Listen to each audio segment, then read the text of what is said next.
Hi, welcome to today's video diary for Finding My Way with Pi, Purpose, Intention, and Emotion. I am Pi, and today I want to talk about feeling scared. And I don't mean like scared, like I'm worried about my safety. I just mean scared about taking a step into the unknown. So it's such an interesting emotional journey to step outside of something that you know and to go for your dream, to rediscover yourself and to go for your dream. And I'm in that space right now, and there is this like waffling between excitement and then scared, excitement, uncertainty, self-doubt, a little bit of self-worth, excitement, and scared. And it's a really interesting flip-flop between the two. And what I want to say to myself is, yeah, you're just scared like everyone else. And that's not a reason not to do it. When everything else about it makes sense. And the only thing left is that you're scared because you'll be putting yourself out there and you'll be trying. That's not a reason not to do it. What if this is the most exciting time in my life? What if this is going to be the neatest, most wonderful adventure of my life? And then I started thinking about when have I had adventures before in my life where maybe I was a little scared before I went into it, but I did it. What happened? Using this appreciative inquiry technique to think back on when I may have done something like this before in my life and see, hey, it worked out. And in fact, it worked out better than good. It worked out wonderfully. I have two examples that I want to share. The first is when I was 19 years old, my sister and I got to go study abroad in London. We got to go together. That was a big deal for a lot of reasons. The cost of it, the being away from home and going into the unknown, being out on our own, and just felt big. It was a little scary. But more than that, I felt so excited about it. So I'm going to go back in my memory and think about what was I excited about. I was excited because I knew this was a once in a lifetime thing. That if I didn't go, I might always wonder what I had missed.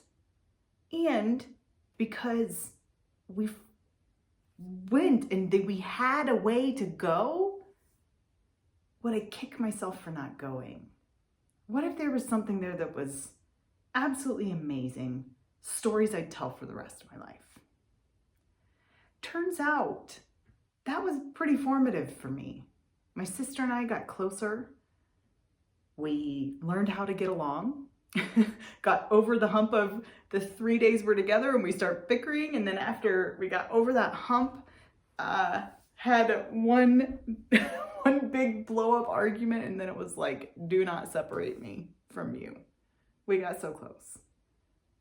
We experienced so much life. There is so much history there and discovery. We made new friends. We had adventures. We discovered cider on black in the bars in London. We had it was incredible. We also learned how to take care of each other when the other person needed something. It was incredible. I wouldn't change it for the world. And I'm so thankful I went, even though I was nervous. Now there's another story I want to tell you about when I've done something before that was scary and maybe even against logic. Actually, definitely against logic. Also, when I was 20, that was a big year for me. See, I had worked my tail off and I had earned, coming back, mind you, from 2 years, my first 2 years in high school, I skipped a lot of school. I was in a terrible car accident with a severe head injury that knocked me back cognitively many years, and did a lot of therapy, cognitive therapy, to get myself back up to where I was. And also, my dad died. All within the first couple of years of high school, and I was an absolute wreck. And in English, we were studying Ralph Waldo Emerson's essay on self-reliance. And my English teacher held me back after class one day, and he asked me what I thought about the essay. And I muttered something about making choices or being accountable for yourself. And he said, yeah, and did it have you reflect on choices you're making at all? He said, I know it hurts that your dad passed away, and I know it's a struggle with the brain injury. But even with those things, you still have a choice, and your choices matter. How are you going to live? Are you going to live in a way that makes yourself and others proud? Or are you going to let it go by and numb the pain and make choices in a downward spiral? How do you want to live? What is it you want out of life, and what do you think life needs out of you? And man, that stuck with me. So I started making some different choices about how I was spending my time, and I set some pretty lofty goals. And by the time I was in 12th grade, I was a straight A student. I had completely salvaged my GPA up to 4.0, and I was student body president. And I earned a full ride academic scholarship for colleges in the state of Florida. I could choose which one I wanted to go to. Fast forward another 2 years, I would have been a junior in college, would have been going into a junior in college, but the summer before my junior year, there were some high school acquaintances I knew who were moving to Colorado. And I felt something light up inside of me. I need to go. I've never been there. I don't know what's there for me. I have full ride scholarships here. I have everything I need. My whole future is bright here in Florida. But all of that paled in comparison to the fire I had in my gut, this deep knowing that I need to go. My mother was an angel and incredibly supportive of me. And she said, when that happens, you listen to your gut, because if you don't, you will always question what would happen if you had listened to that. That is something calling you. So I went. I moved. I left behind a full ride scholarship and the easy path, the logical path, the prescribed path, and I moved to Colorado. I didn't really know anybody here. I did not have a job, and I'd have to figure out how to pay for school and how to finish school and all of that.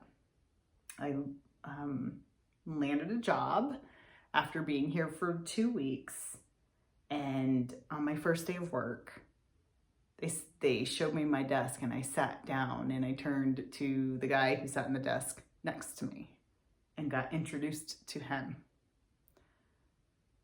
That man is now my hubby, who you've met if you've watched the video diaries. We've been married for 22 years. We have 2 kids. We have the best conversations together, and I'm so blessed to walk with him in this life. Now, I had an incredibly successful 20-year career in corporate America. I finished my bachelor's. We have raised children. We have built a home together, created a home together. It was the right thing for me to defy logic and defy the prescribed path and follow my gut. I'm now standing in this place where I'm in another moment like that.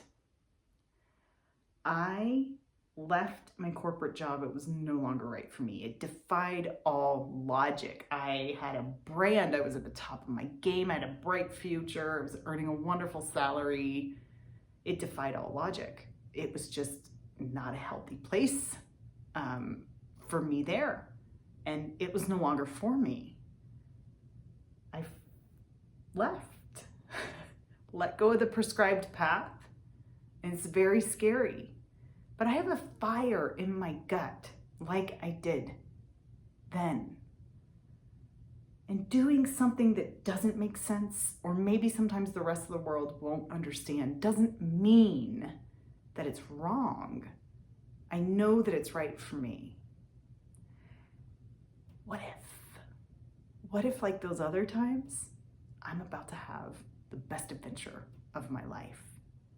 What if, like those other times, I'm exactly where I'm supposed to be, even though I couldn't necessarily see it in the moment I made the choice? I want to live and feel good about my life and know when I get to the end of my days that I listened to that fire in my gut. And I tried, because everybody's scared. But when we go and we try anyways, that's when alive, really, really happens. It is the greatest honoring of yourself. And that's where I'm sitting right now. And I don't know what exactly this will look like and what the future will unfold. I don't know what will come or exactly what the result will be. But I guess now, at my age, and with the wisdom that I've gained in my years of what's come before and just from my life, what I can say now is the result of this, that's not my business. You wanna know why? That's because that's outside of my control. What I can control are my actions, my goals, following what's right for me, honoring myself, staying committed to my word, and do what's right for me and see what happens. Life happened and it worked out before, better than I could have ever imagined, and I've never regretted it. I also will never question, what would have happened if I didn't go? What would have happened if I had gone? I'd question forever. Oh my gosh, what did I miss out on? Guess what I don't question? I don't question what would have happened if I'd stayed in Florida when I was 20. I don't question that. But why? Because that wasn't where I needed to be for me. It wasn't what I wanted. It wasn't what called to me. And so no regrets. I needed to curiously examine this today because I had some fears crop up again and some doubts. And instead of digging in and going, what's the root of that? And where's that coming from? And what information is that telling me? And okay, well, what's most important to me? And then let's stick to that plan and move forward. I've done that. You've seen me do that multiple times on the video diaries. Today, I just wanted to sprinkle in another technique of that appreciative inquiry, looking back on when have I done this before and how did that work out? And oh my gosh, it was the time of my life and I'm so grateful for it. Now I can connect to that feeling of excitement again, to know that I am on my greatest journey, and to settle into that and connect with that feeling instead of fear. And, you know, I'll waffle between the two again, I'm sure, but connecting to that feeling of, wow, that was really good and right when I did that before, and I'm in that now and I recognize the same feeling, I'll keep going. That's just a little bit more uplifting. So thanks for being with me on this journey. I'm so glad that you're here, and I hope it helps you too. I'll see you tomorrow.